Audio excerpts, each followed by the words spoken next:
This is the tutorial on how to add more than one active HD prescription. But before that, don't forget to like, subscribe, and turn on the notification. First, click on the patient's name.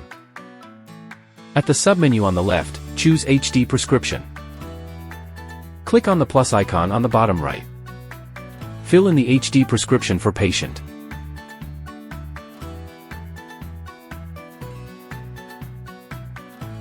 Click on Set Schedule. Fill up the HD scheduling for patient.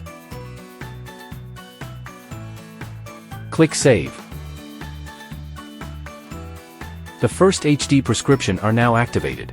To add another prescription, click on the plus icon on the right bottom. Fill in the HD prescription as done previous. Set the HD schedule for the second prescription.